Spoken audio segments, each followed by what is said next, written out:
Aujourd'hui, on plonge dans l'un des personnages les plus fascinants et mystérieux de tout l'univers de K-pop Demon Hunter. Un personnage qui a marqué les spectateurs de sa première apparition et qui a fini par bouleverser l'histoire entière avec son sacrifice final. Je parle évidemment de Jinu, le leader charismatique mais tourmenté des Saja Boys. Et dans cette vidéo, je vais te révéler tous les détails que beaucoup de fans ont complètement ignorés. Depuis la symbolique de ses accessoires jusqu'aux théories les plus folles sur son âme, et crois-moi, tu vas rester accroché jusqu'à la fin parce que plus on avance, plus les indices cachés dans le film deviennent troublants et dessinent un portrait beaucoup plus profond que ce qu'on aurait pu imaginer au premier visionnage. Dès son introduction, Jinu se présente comme le plus confiant du groupe, celui qui mène les autres membres avec une assurance froide et calculée, et pourtant derrière ce masque d'idole parfait se cache une histoire de souffrance vieille de plusieurs siècles. Souviens-toi de ce bracelet que Rumi lui offre juste avant leur duo sur la chanson Libre. Il ne s'agit pas d'un simple bijou romantique, mais d'un objet bourré de symbolisme. Le violet des perles rappelle les marques démoniaques de Rumi, ces stigmates qu'elle a toujours haïs en elle-même et qui représentent son lien maudit avec Gima, tandis que le bleu du bracelet renvoie directement à la couleur des âmes humaines, cette lueur bleutée qu'on voit s'échapper des victimes quand les démons s'en nourrissent.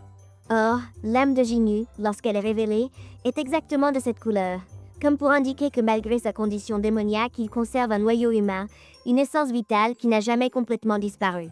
Autrement dit, ce petit bijou en apparence anodin condense tout le dilemme de Jinu et de Rumi, deux êtres partagés entre leur part obscure et leur désir de lumière, deux âmes entrelacées par une douleur commune, mais aussi par l'espoir d'un futur différent. Et c'est précisément pendant le duo Libre qu'un détail visuel génial vient confirmer cette idée. Quand Jinu chante, la barrière du Moon s'illumine sous ses pas, alors que normalement elle ne devrait réagir qu'aux chasseurs et à leurs descendantes. Pourquoi brille-t-elle donc pour un démon? Parce qu'à cet instant, Jinu ne se comporte plus en serviteur de Gima, mais en être sincère, animé de véritables intentions de libération. Le Moon ne répond donc pas seulement au sang ou à la lignée, il réagit à la vérité du cœur. Et Jinu parvient à l'activer parce qu'il veut réellement protéger Rumi et rompre avec des siècles de cruauté. Cette scène, passée inaperçue par beaucoup, est un indice clair que les créateurs ont voulu montrer que l'humanité de Jinu n'était jamais morte. Mais pour comprendre l'ampleur de son combat intérieur, il faut revenir en arrière et se rappeler que Jinu a vécu près de 400 ans dans la souffrance. Après avoir abandonné sa mère et sa sœur, il a cru pendant tout ce temps qu'elles avaient été capturées et tuées par Gima, leur âme arrachée et détruite. Or, la vérité est tout autre. Elles avaient été sauvées par les chasseuses de l'époque, mais Jinu n'en a jamais eu connaissance. Imagine passer des siècles entiers à haïr ton propre passé, à revivre sans cesse une faute qui en réalité n'a jamais eu les conséquences que tu crois. Et pire encore, être manipulé par un démon qui entretient cette fausse mémoire pour te garder sous contrôle. Gima a exploité la culpabilité de Jinu comme une arme, transformant chaque souvenir en torture psychologique. Et cela explique ce regard vide, cette expression mélancolique qu'on surprend chez lui avant son ultime performance.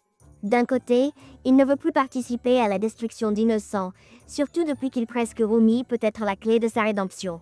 Mais de l'autre, il est obsédé par l'idée que peut-être, en restant fidèle à Gima, il pourrait enfin effacer ses voix intérieures, ces images traumatiques de sa famille abandonnée. Ce conflit déchire littéralement son âme et se lit sur son visage dans chaque plan où il semble absent, presque brisé. Ce n'est pas de la simple nervosité, c'est une lutte existentielle. Et tout prend sens au moment de son sacrifice. Lorsqu'il s'interpose face aux flammes de Gima pour protéger Rumi, ses yeux changent, il passe du doré démoniaque à un brun humain, exactement la couleur qu'ils avaient avant sa transformation. Ce détail visuel n'est pas gratuit, il a une double signification puissante. D'abord, il rassure Rumi, qui a passé toute sa vie à craindre les démons et à rejeter son propre héritage. Voir Jinu adopter un regard humain dans ce moment critique, c'est comme une promesse silencieuse qu'elle peut lui faire confiance.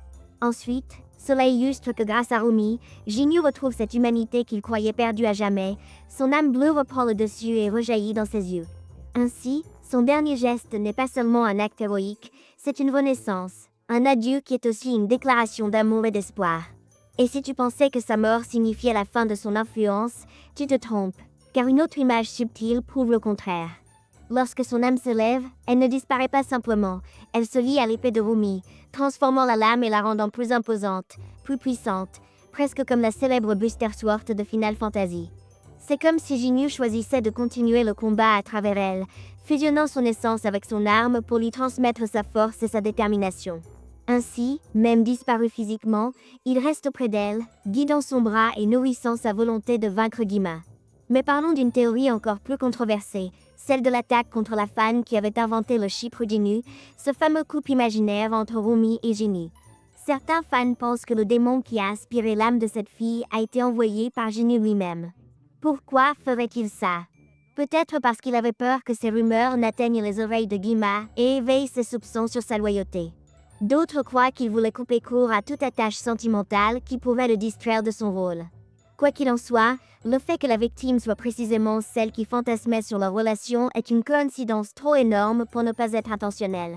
Cela montre un génie stratège, prêt à des actes terribles pour protéger Rumi, même si c'est d'une manière cruelle et incomprise. Ce double visage, à la fois protecteur et dangereux, renforce la complexité du personnage. Et n'oublions pas la théorie sur le tableau des 4 garçons qu'on aperçoit dans le cabinet du charlatan. Beaucoup pensent qu'il s'agit des Saja Boys avant leur transformation démoniaque, ce qui confirmerait que Jinnu est bien le plus ancien, âgé de plus de 4 siècles. Si c'est vrai, cela veut dire qu'il a passé toute une vie humaine, puis 400 ans de damnation, à attendre une seconde chance qui n'est jamais venue. Et quand enfin il rencontre Rumi, il comprend que cette chance, c'est elle. Voilà pourquoi son regard se vide puis se rallume, pourquoi il hésite entre trahir Guima ou persister. Pourquoi au final il choisit de se sacrifier, car à travers Rumi il retrouve une famille, une raison de croire que sa douleur peut avoir un sens. Même ses interactions avec les autres Saja Boys prennent une autre dimension si on relie tout à la lumière de ce qu'on vient de dire. Là où Abby exulte et où Baby joue les mascottes silencieuses, Jinnu porte en lui le poids du passé. Il n'est pas seulement un leader charismatique, il est un homme brisé qui tente de masquer ses cicatrices. Regarde son expression avant le show de Your Idol, il ne transpire pas seulement le crack d'un concert, il est dévasté intérieurement, tiraillé entre l'espoir que Rumi représente et la peur de perdre la seule opportunité de mettre fin à ses tourments. Et ce choix impossible explique la beauté tragique de sa fin. Alors la question demeure, Jinnu méritait-il ce destin? Était-il condamné dès le départ à être une marionnette de Guima ou bien aurait-il pu trouver la rédemption s'il avait survécu? Beaucoup de fans pensent que son histoire n'est pas totalement terminée, car en devenant l'épée de Rumi, son âme reste présente, prête à ressurgir. D'autres avancent qu'on pourrait le revoir dans une suite, peut-être sous une forme différente, libéré enfin du joug démoniaque. Et si le Amun a brillé sous ses pas, qui dit qu'il n'a pas encore un rôle à jouer dans l'équilibre entre humain et démon?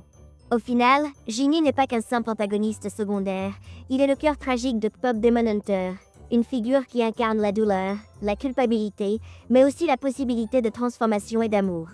Et c'est précisément cette dualité qui en fait un personnage inoubliable. Alors maintenant je te pose la question, penses-tu que Jinnu reviendra dans le prochain film? Crois-tu que son âme fusionnée à l'arme de Rumi est un signe qu'il aura encore un impact majeur sur l'histoire? Dis-le-moi en commentaire. J'ai hâte de lire toutes vos théories. Et surtout n'oublie pas de liker cette vidéo, de t'abonner à la chaîne et d'activer la cloche pour ne rien manquer des prochaines analyses. Parce que crois-moi, il y a encore énormément de secrets cachés dans l'univers de Pop Demon Hunter qu'on va explorer ensemble.